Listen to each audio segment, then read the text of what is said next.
அதானியோட நிலக்கரி சுரங்கத்துக்கு புதுசாக வந்து கொடுத்துருக்காங்க. புதுசாக வந்து கோல் ஃபீல்ட்ஸ் அலோவ் பண்ணுறது, பல்வேறு நாடுகளுக்கு வந்து நிலக்கரியை வந்து ஏற்றுமதி பண்ணுவது, இந்தியாவுக்கு வந்து யுரேனியம் தருவது, அதாவது ஒரு சுற்றுச்சூழலை கெடுக்கக்கூடிய விஷயங்களில் வந்து ஆஸ்திரேலியா வந்து செஞ்சுக்கிட்டே வந்து இருக்குது. ஒவ்வொரு ஆண்டும் ஆஸ்திரேலியா வந்து நடக்கும். ஆனால் இந்த அளவுக்கு வந்து இது வரைக்கும் வரலாற்று நடைபெற்றதாக தரவுகள் கிடையாது. கலிஃபோர்னியாவில் 8 லட்சம் ஏக்கரில் வந்து காடு அழிஞ்சிருக்கு இந்த காட்டுத்தீனால. அமேசானில் 9 லட்சம் ஏக்கர் அழிஞ்சிருக்கு காட்டுத்தீனால.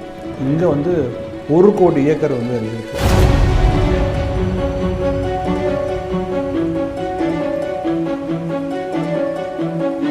ஒவ்வொரு உயிரும் இன்னொரு உயிரில் தொடர்புடையது தான். இப்போ நீங்கள் வந்து பூச்சி வந்து பறவைக்கு வேணும். ஸோ பறவை இல்லாட்டையும் சரி பூச்சி இல்லாட்டையும் சரி ரெண்டுமே பிரச்சனை தான் நமக்கு. ஏன்னா பறவை இல்லைன்னு சொன்னேன், பூச்சியெல்லாம் சேர்ந்து நம்ம உணவை சாப்பிட்டோம். அப்போ இவ்வளவு பெரிய உயிரிழப்பு வந்து மனிதர்களுக்கு எந்த மாதிரி விளைவுகளை ஏற்படுத்த போகுது அல்லது சுற்றுச்சூழலுக்கு எந்த மாதிரி விளைவுகளை ஏற்படுத்த போகுதுன்னு நினைச்சாலே நமக்கு வந்து பயமாகவும் ரொம்ப அச்சமாகவும் வந்து இருக்குது.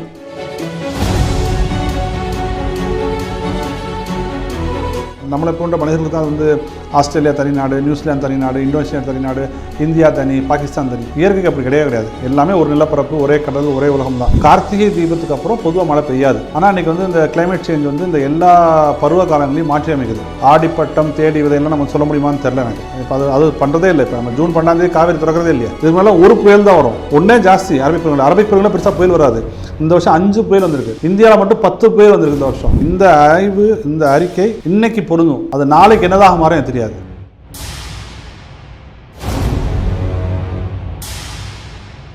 வணக்கம் சார். வணக்கம் சார். இப்போ ஆஸ்திரேலியாவில் நடந்த இந்த காட்டுத்தீ சார், இந்த காட்டுத்தீ விபத்து வந்து இவ்வளோ நாட்களாயும் வந்து அணைக்க முடியல. இதற்கான காரணம் என்னன்னு நினைக்கிறீங்க? அதாவது பொதுவாகவே ஆஸ்திரேலியாவில் வந்து அவங்களுடைய கோடை காலம், சம்மர் சீசன் வந்து டிசம்பர் எண்டு, ஜனவரி, அந்த மாதிரி பிப்ரவரி போகும். ஜனவரி பிப்ரவரி முக்கியமாக இருக்கும். சில சமயம் டிசம்பர் எண்ட்லேருந்து ஆரம்பிக்கும்.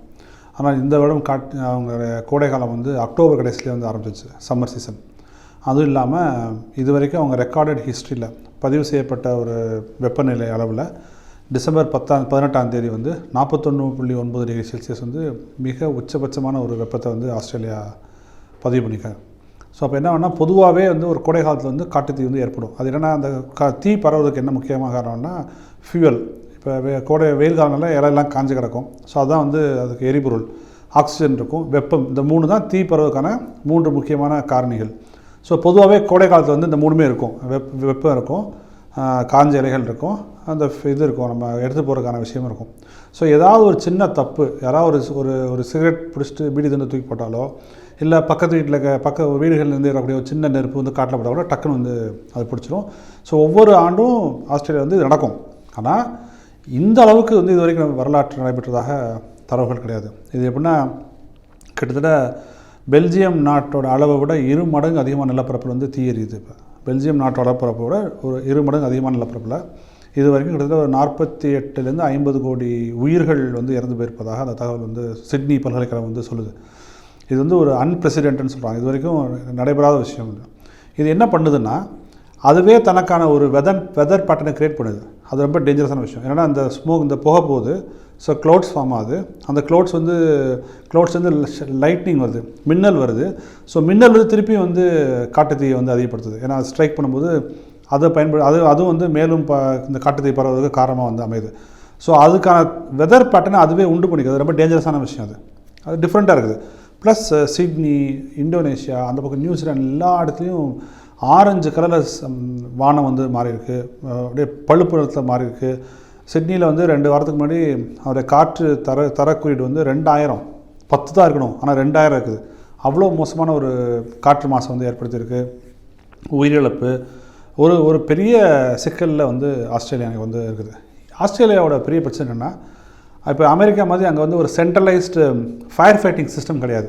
தீயணைப்பு படை. ஏன்னா ஆஸ்திரேலியா வந்து நிலப்பரப்பில் பறந்து விரிஞ்ச ஒரு காண்டினென்ட் மாதிரி, கிட்டத்தட்ட காண்டினென்ட் தான் அது. ஒரு தனியான ஒரு காண்டினென்ட் கண்ட்ரி அது. ஸோ அது நிலப்பரப்பு வந்து பயங்கர பெருசு, ஆனால் மக்கள் தொகை வந்து ரொம்ப குறைவு. ஸோ அவங்க வந்து அங்கே இருக்க ஃபயர் ஃபைட்டர், அதாவது தீயணைக்கும் வேலையை யார் செய்வான்னா வாலண்டியர்ஸ் தான் செய்வாங்க. இப்போ ஒரு கிராமம், அந்த கிராமத்து பக்கத்தில் ஒரு ஊர் இருக்குது, அந்த ஊர் பக்கத்தில் ஒரு காடு இருக்குது, காட்டில் தீ பிடிக்குது, அந்த கிராமத்தில் இருக்கவங்க தான் போய் அந்த தீயை வந்து ஹேண்டில் பண்ணுவாங்க. அது இவ்வளோ நாள் ரொம்ப கம்மியாக இருந்தனால அவங்களே ஹேண்டில் பண்ணிட்டு இருந்தாங்க. இப்போ வந்து ஒரு இது வரைக்கும் இந்த ஆஸ்திரேலியா சந்திக்காத ஒரு புதர்த்தியை சந்திக்கிறதுனால அந்த வாலண்டரி ஃபயர் ஃபைட்டர்ஸ்னால சமாளிக்க முடியும்னா பயங்கரமாக பரவுது. ஸோ பல்வேறு நாடுகளும் வந்து உதவி கேட்குறாங்க. இந்த ஃபயரை ஃபைட் பண்ணுறதுக்கு ஹெலிகாப்டர்ஸ் மூலமாக பறந்து போய் பண்ணுறதுக்கெல்லாம் வந்து முயற்சி பண்ணிருக்காங்க. அப்படியே அவங்களால வந்து பண்ண முடியல. இது வந்து நம்ம தொடர்ச்சியாக சொல்லிட்டே இருக்கோம். காலநிலை மாற்றம் வந்து கிளைமேட் சேஞ்ச் வந்து இந்த மாதிரி புதர்த்தி காட்டுத்தீ வந்து அதிகப்படுத்தும் அப்படின்னு சொல்லிட்டு இருக்கோம். அதுதான் இப்போ கலிஃபோர்னியா நடந்துச்சு. கலிஃபோர்னியாவில் 8 லட்சம் ஏக்கரில் வந்து காடு அழிஞ்சிருக்கு இந்த காட்டுத்தீனால். நான் இந்த ஆண்டு மட்டும் சொல்கிறேன். அமேசானில் 9 லட்சம் ஏக்கர் எரிஞ்சிருக்கு காட்டுத்தீனால். இங்கே வந்து 1 கோடி ஏக்கர் வந்து எரிஞ்சிருக்கு ஆஸ்திரேலியாவில். அப்போ இது வரைக்கும் அமேசான் இல்லை கலிஃபோர்னியாவில் நடைபெற்ற காட்டுத்தீயை விட இது கிட்டத்தட்ட ஒரு 10 மடங்கு ஜாஸ்தியான பகுதியில் வந்து தீ எரிஞ்சிட்ருக்கு. நியூ சவுத் வேல்ஸ்லேருந்து கம்ப்ளீட்டாக எரிஞ்சிட்ருக்கு. அப்போ அந்த காலநிலை மாற்றத்தை வந்து நம்ம வந்து சரியாக ஆஸ்திரேலிய அரசு வந்து எதிர்கொள்ளாமல் இன்னும் புதுசாக நான் வந்து நிலக்கரி சுரங்கத்துக்கு அனுமதி தர்றேன். இப்போ கூட அதானியோட நிலக்கரி சுரங்கத்துக்கு புதுசாக அனுமதி கொடுத்துருக்காங்க. அனுமதி தர்றது, புதுசாக வந்து கோல் ஃபீல்ட்ஸ் அலோவ் பண்ணுறது, பல்வேறு நாடுகளுக்கு வந்து நிலக்கரியை வந்து ஏற்றுமதி பண்ணுவது, இந்தியாவுக்கு வந்து யுரேனியம் தருவது, அதாவது ஒரு சுற்றுச்சூழலை கெடுக்கக்கூடிய விஷயங்களில் வந்து ஆஸ்திரேலியா வந்து செஞ்சுக்கிட்டே வந்து இருக்குது. அப்படிங்கிறப்ப இந்த காலநிலை மாற்றம் வந்து இன்னும் அதிகமாகத்தான் செய்யும். இதை போன்ற காட்டுத்தீ பல்வேறு இயற்கை சீற்றங்கள் வந்து ஆஸ்திரேலியா சந்திச்சு தான் வந்து ஆகும். சார், கடந்த வருடம் வந்து குரங்காணி காட்டுத்தீ விபத்து வந்து தேனி மாவட்டத்தில் நடந்துச்சு. அதில் 11க்கும் மேற்பட்டவர் வந்து இறந்து போனாங்க. இப்போ இந்த காட்டுத்தீ விபத்தில் வந்து பார்த்திங்கன்னா 100க்கும் மேற்பட்டவர் வந்து இறந்து போனாங்க. இது வந்து விலங்கினங்கள், பூச்சிகள் இதெல்லாம் அழியிறது பட்சத்தில் இயற்கைக்கு எதிர்மாறாக இருக்கா, இல்லை அதே சமயம் மனித குலத்திற்கு இது என்ன மாதிரியான விளைவுகள் பின்னாடி ஏற்பட வாய்ப்புண்டு? இப்போ குரங்கணியில் வந்து விலைமதிப்பற்ற உயிர்கள் நாம் வந்து இழந்தோம். இங்கே ஆஸ்திரேலியாவிலும் கிட்டத்தட்ட 100 பேருக்கு மேலே வந்து உயிரிழந்திருக்காங்க. எத்தனை பேர் காணாமல் போயிருக்காங்கன்னு வந்து தெரியல. இப்போ வந்து அஃபிஷியலாக கிடச்சவங்க வந்து ஒரு வாரத்துக்கு முன்னாடி 12 பேர் இருந்தாங்க. உடம்பு கிடச்ச பாடி ரெட்ரீவ் பண்ணவங்க 12 பேர் இருந்தாங்க. இப்போ வந்து 100 பேர் சொல்கிறாங்க. ஆனால் காணாமல் போயிருக்கவங்க வந்து எவ்வளோ பேர்னு அவங்க வந்து தெரியல. இது வந்து மனித உயிர்கள் இழப்பு. ஆனால் அந்த 48-50 கோடி உயிர்கள் இருக்குல்ல, அதில் வந்து கங்காரு இருக்கலாம், கோலா கரடியாக இருக்கலாம், இல்லை புழுவாக இருக்கலாம், பூச்சியாக இருக்கலாம், பறவைகளாக இருக்கலாம், எதாவது இருக்கலாம். ஸோ இந்த உயிர் சூழல் அழிஞ்சு போச்சுன்னா இது எந்த மாதிரி விளைவுகளை ஏற்படுத்துதுன்னு நினச்சி பார்க்கவே பயமாக இருக்குது. ஏன்னா நீங்கள் வந்து ஒவ்வொரு உயிரும் இன்னொரு உயிரோட தொடர்புடையது தான். இப்போ நீங்கள் வந்து பூச்சி வந்து பறவைக்கு வேணும். ஸோ பறவை இல்லாட்டையும் சரி, பூச்சி இல்லாட்டையும் சரி, ரெண்டுமே பிரச்சனை தான் நமக்கு. ஏன்னா பறவை இல்லைன்னு சொன்னேன், பூச்சியெல்லாம் சேர்ந்து நம்ம உணவை சாப்பிட்றோம். அப்போ பறவைகள் வந்து பூச்சியை சாப்பிட்டு அதை சமநிலை வச்சுக்கிட்டே இருக்கும். ஒருவேளை பறவை இல்லை அப்படின்னா பூச்சி பெருக்கம் ஜாஸ்தியாக இருக்கும். ஸோ இது வந்து ஒவ்வொரு விஷயமும் இன்டர் கனெக்டான விஷயம் தான். ஒன்றோடு ஒன்று தொட்டு தொடர்புடைய விஷயந்தான். அப்போ இவ்வளவு பெரிய உயிரிழப்பு வந்து மனிதர்களுக்கு எந்த மாதிரி விளைவுகளை ஏற்படுத்த போகுது, அல்லது சுற்றுச்சூழலுக்கு எந்த மாதிரி விளைவுகளை ஏற்படுத்த போகுதுன்னு நினச்சாலே நமக்கு வந்து பயமாகவும் ரொம்ப அச்சமாகவும் வந்து இருக்குது. இது வந்து நம்மளுடைய அந்த ஆஸ்திரேலியா மட்டும் இல்லை, நமக்கு தான் அது வந்து நம்மளை போன்ற மனிதர்களுக்கு தான் அது வந்து ஆஸ்திரேலியா தனி நாடு, நியூசிலாந்து தனி நாடு, இந்தோனேஷியா தனி நாடு, இந்தியா தனி, பாகிஸ்தான் தனி. இயற்கைக்கு அப்படி கிடையாது. எல்லாமே ஒரு நிலப்பரப்பு, ஒரே கடல், ஒரே உலகம் தான். ஸோ அங்கே எந்த மாதிரி இப்போ வெதர் பேட்டர்ன்ஸ் மாறுன்னு நம்ம சொல்கிறோம். நான் சொன்னேன்ல, அந்த எஃபெக்ட் வந்து இங்கே என்ன ஆக போகுது. ஏன்னா இப்போ இது வந்து இந்த ஆஸ்திரேலியா காட்டுத்தீக்கு ஒரு முக்கியமான காரணி வந்து இந்திய பெருங்கடல் இருமுனைன்னு சொல்லுவாங்க, இந்தியன் ஓஷன் டைபோல்னு ஒன்று. அது நம்ம ரொம்ப வருஷமாக சொல்லிட்டு இருக்கோம், 10 வருஷம் சொல்லிட்டுருக்கோம். இந்தியன் ஓஷன் டைபோலை பற்றி ஸ்டடி பண்ணுங்கள், இந்தியன் ஓஷன் டைபோல் ஸ்டடி பண்ண சொல்லி எதுவுமே யாருமே கேட்கல. இப்போ தான் அரசாங்கம் வந்து அதை பற்றி ஸ்டடி பண்ண ஆரம்பிச்சிருக்காங்க. இந்தியன் ஓஷன் டைபோல் வந்து பாசிட்டிவாக இருந்துச்சுன்னா, அது என்ன இந்தியன் ஓஷன் டைபோல்னா, அந்த இந்திய பெருங்கடல் வந்து ஒரு நீண்ட பகுதி இல்லையா. ஸோ இந்தியன் ஓஷன் பாசிட்டிவ்னா, இந்தியன் ஓஷன் டைபோல் பாசிட்டிவ்னா இந்தியா பக்கம் அதிகமாக மழை பெய்யும். அதோட ஆஸ்திரேலியன் பக்கம், அதாவது கிழக்கு பக்கம், மேற்கு கிழக்காக இருக்குது அந்த இந்தியன் ஓஷன் டைபோல். ஸோ கிழக்கு பக்கம் வந்து பயங்கரமான வெப்பம் இருக்கும். அதுதான் இப்போ ஆஸ்திரேலியா நடந்துட்டு இருக்குது. இந்தியன் ஓஷன் டைபோல் நெகட்டிவ்னு வச்சுக்கோங்க, ஆஸ்திரேலியா கடுமையான மழை பெய்யும், இந்தியா பக்கம் வந்து கடுமையான வெயில் வறட்சி வந்து இருக்கும். ஸோ இது ஸ்டடி பண்ணும். அது வந்து எதனா என்ன காரணம் இருக்குதுன்னா, இந்த கடலோட வெப்பம் அதிகமாக இந்த காலநிலை மாற்றத்தினால வந்து கடலோட வெப்பம் அதிகமாக அதன் தாக்கம் வந்து அதிகமாகிட்டே இருக்குது. அப்போ இந்திய பெருங்கடலுக்கும் வங்காள விரிகுடாக்கும் அரபிக் பெருங்கடலுக்கும் நடைபெறக்கூடிய அந்த டிரான்சாக்ஷன்ஸ் இருக்குல்ல, தண்ணி இங்கேருந்து போகிறது, வெப்பம் அங்கேருந்து வருது, இது டிரான்சாக்ஷன் நடந்துகிட்டே இருக்கும். ஸோ அது வந்து மிகப்பெரிய மாற்றங்கள் வந்து உண்டு பண்ணிகிட்டே இருக்குது. ஸோ நமக்கு தான் அது வந்து இந்தியன் ஓஷன் பிரிக்கிறோம், பசிபிக் ஓஷன் பிரிக்கிறோம், அப்படிலாம் கடல் ஒரே கடல் தானே. ஸோ இந்த டிரான்சாக்ஷன்ஸ் வந்து இந்த இந்திய பெருங்கடல் பெருமுனையை எப்படி வந்து எஃபெக்ட் பண்ணுது, அதில் அஃபெக்ட் பண்ணுற ஸ்டடியை வந்து நம்ம வந்து அவசியம் பண்ணணும்னு நம்ம வந்து சொல்லிட்டுருக்கோம். அரசுகளோ யாருமே அதை கண்டுக்கவே இல்லை. இன்றைக்கி வந்திருக்கின்ற ஆஸ்திரேலியா புதர்த்திக்கும் இந்த இந்திய பெருங்கடல் இருமுனைன்னு சொல்லுவோம், இந்தியன் ஓஷன் டைபோல் வந்து ஒரு மிக மிக முக்கியமான விஷயமா இருக்குது.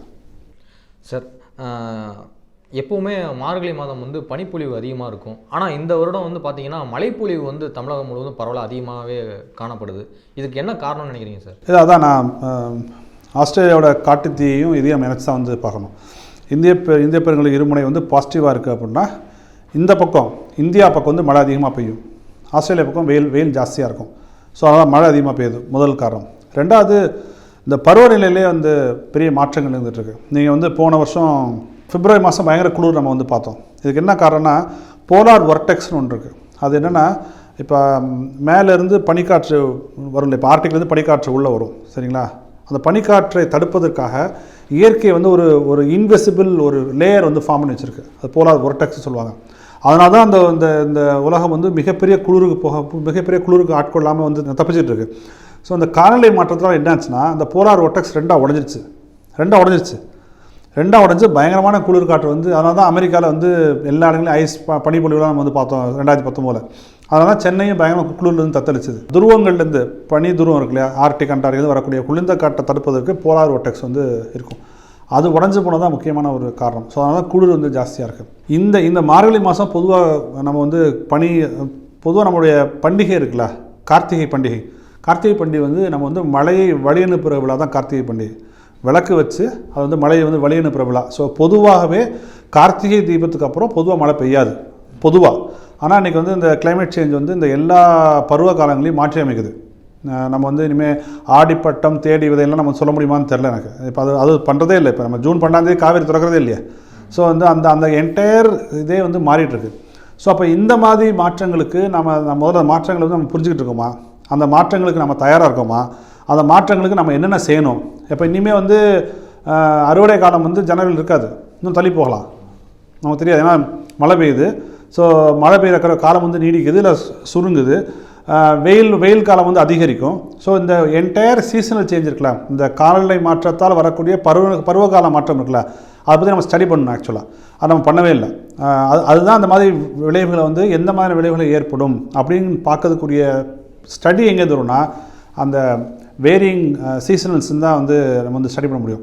அப்போ இன்றைக்கி இந்த மழை பெய்யுறது விஷயத்தை வந்து நம்ம வந்து ஒரு முன்னுதாரணமாக எடுத்துக்கிட்டு அல்லது ஒரு குறியீடாக எடுத்துக்கிட்டு நாம் வந்து அதுக்குண்டான ஆய்வுகளை வந்து மேற்கொண்டால் தான் நமக்கான ஒரு கரெக்டான விஷயம் செய்ய முடியும். ஆனால் என்ன விஷயம் நான் சொல்கிறேன், கிளைமேட் சேஞ்ச் வந்து எல்லா ஆய்வுகளையும் வந்து மாற்றி அமைச்சிட்டே இருக்குது. நான் ஒரு ரிப்போர்ட் ஒன்று பார்த்தேன் ஒரு 2 வாரத்துக்கு முன்னாடி.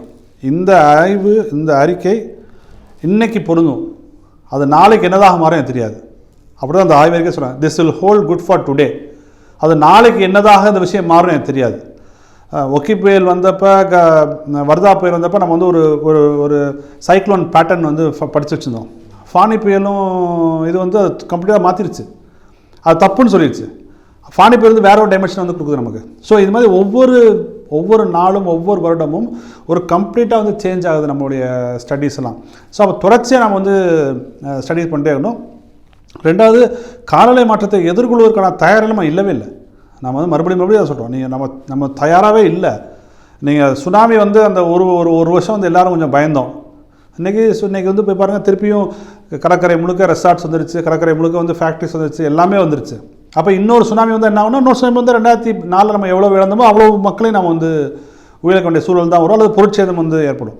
அப்போ ஒரு விஷயம் வந்தோடனே நம்ம அதை சமிக்கையாக எடுத்துக்கிட்டு, அதை வந்து ஒரு குறியீடாக எடுத்துக்கிட்டு நம்ம அதை பற்றி ஆய்வுகள் அதுக்காக தயாராகுது, அதை வந்து அதோடைய தாக்கத்தை குறைப்பது, மிட்டிகேஷன் சொல்லுவோம், அதை வந்து குறைப்பது போன்ற எல்லா நடவடிக்கையும் நம்ம எடுக்கணும். ஆனால் நம்ம எதுவுமே வந்து செய்கிறதில்லை. அதுதான் மிகப்பெரிய வருத்தமான விஷயம். அது சார், இப்போ ஐபிசிசியோட ஆய்வறிக்கையை உலக நாடுகள் எல்லாமே அதை வந்து ஒரு தங்களுடைய நாட்டுக்கு இது வந்து கரெக்டான ஒரு ஆய்வறிக்கை அப்படின்னு சொல்லி அதை வச்சுக்கிட்டு மக்களுக்கு வந்து பாதிப்புலேருந்து பாதுகாக்கக்கூடிய நடவடிக்கைகளை மேற்கொள்ளுதா சார்? அமெரிக்கா இல்லை, ஆஸ்திரேலியா பெருசாக இல்லை, கல்ஃப் கண்ட்ரிஸ் பெருசாக இல்லை. ஸோ எந்தெந்த நாடுகள்லாம் முக்கியமான காரணியாக இருக்கோ அது எல்லாமே அக்செப்ட் பண்ணுவாங்க. உலகத்திலே மிக அதிகமான கார்பன் எமிட் பண்ணுறது அமெரிக்கா தான். ஆனால் அமெரிக்கா வந்து ஐபிசிசியை வந்து இப்போ ட்ரம்ப் வந்து ஏற்றுக்கலை. அதே மாதிரி தான் பிரேசில், ஆஸ்திரேலியாவுக்கு பிரதமர் எல்லாமே, அதாவது மேம்போக்காக ஏற்றுக்கிட்டா கூட ஆனால் அவங்க நடவடிக்கைகள் எதுவுமே வந்து எடுக்கிறதில்லை அவங்க. ஸோ இது வந்து என்ன ஆகுதுன்னா, இது அதான் சொன்னேன், காலநிலை மாற்றம் ஏதோ அமெரிக்கா சார்ந்த பிரச்சனை கிடையாது. அமெரிக்கா செய்கிற தப்பு இந்தியாவுக்கு பிரச்சனை ஆகும், இந்தியா செய்கிற தப்பு வந்து இந்தோனேஷியாவுக்கு பிரச்சனை ஆகும், இந்தோனேஷியா செய்கிற தப்பு வந்து காங்கோக்கு பிரச்சனை ஆகும். ஸோ இது எதுவுமே ஒன்றோட ஒன்று தொடர்புடைய தான் எல்லாமே. அப்போ நாம் ஒரு நாடு வந்து அதுவும் குறிப்பாக அமெரிக்கா, நான் ஏன் சொல்கிறேன்னா, உலகத்திலே அதிகமான கார்பனை வெளியிடக்கூடிய நாடு வந்து அமெரிக்கா தான். ஃபஸ்ட்டு நம்பர் 1 பொசிஷன் வந்து அமெரிக்கா தான். அப்புறம் சைனா, இந்தியாவுக்கு 3ஆம் இடம். ஸோ அப்போ வந்து நாம் வந்து இந்த முக்கியமான அதிகமான கார்பன் வெளியக்கூடிய நாடு அமெரிக்கா இதை ஏற்றுக்கொள்ளாத போது நீங்கள் எப்படி கார்பன் வெளியாகாத தடுப்பீங்க? அமெரிக்கா தடுக்க முடியாட்டி அமெரிக்காவுக்கு கூட நஷ்டம் இல்லை, உலகத்துக்கு எல்லா நாடுகளுக்கும் வந்து நஷ்டம் தான். இன்றைக்கி ஆஸ்திரேலியா காட்டுத்தீக்கு அமெரிக்காவும் ஒரு காரணம், இந்தியாவில் நடைபெற்ற புயலுக்கு அமெரிக்காவும் ஒரு காரணம், சைனாவும் ஒரு காரணம், இந்தியாவும் ஒரு காரணம். ஸோ அப்படின்றப்போ வந்து எல்லா நாடுகளும் இந்த ஐபிசிசி ரிப்போர்ட்டை ஏற்றுக்கிட்டு என்ன நாம் செய்யணும்னு பார்க்குறது தான் ஒரே தீர்வாக இருக்க முடியும். ஏன்னா இதுக்கு மேலே உங்களுக்கு என்ன ப்ரூஃப் வேணும்? நீங்கள் வந்து அது வெறும் ரிப்போர்ட் மட்டும் இல்லை, அந்த ரிப்போர்ட் நீங்கள் அப்படியே நீங்கள் நிகழ்வுகளை வச்சு நீங்கள் வந்து ஒப்பிட்டு பார்க்கலாம். ஆஸ்திரேலியா தீ, பிரேசில் காட்டுத்தீ, கலிஃபோர்னியா தீ வருது, ஹரிக்கேன் வருது. இந்த வருஷம் அரபிக் பெருங்கடல் மட்டும் 5 புயல் வந்திருக்கு இந்த ஒரே வருஷத்தில். இதுக்கு மேலே ஒரு புயல் தான் வரும், ஒன்றே ஜாஸ்தி. அரபிக் பெருங்கடல் பெருசாக புயல் வராது. இந்த வருஷம் 5 புயல் வந்திருக்கு. இந்தியாவில் மட்டும் 10 புயல் வந்திருக்கு இந்த வருஷம். அப்போ இதெல்லாம் உங்களுக்கு குறியீடு தானே, இதெல்லாம் உங்களுக்கு வந்து சமிக்கைகள் தானே. ஸோ இந்த இந்த சிக்னல்ஸை நீங்கள் எடுத்துக்கிட்டு நீங்கள் வந்து ஐபிசிசி ரிப்போர்ட்டை ஃபுல்லாக இம்ப்ளிமெண்ட் பண்ணி இன்னும் இன்ஃபேக்ட் ஸ்பெயின் மேட்ரிட்டில் முடிஞ்ச அந்த கருத்தரங்கத்தை வந்து சொல்கிறாங்க, இன்னும் நிறைய நேரம் நமக்கு கிடையாது, அந்த நமக்கான நேரம் வந்து சுருக்கிக்கிட்டே இருக்குது அப்படின்னு சொல்லி முடிவாக அறிவிச்சிட்டாங்க. வருஷத்துக்கு இவ்வளோ % கார்பன் நீங்கள் குறைக்கணும்னு சொல்லலாம் வந்து அறிவிச்சிருக்காங்க. ஆனால் அன்ஃபார்ச்சுனேட்டாக துரதிர்ஷ்டவசமாக அது பெரிய நாடுகள் எதுவும் ரொம்ப சீரியஸாக எடுத்துக்கல.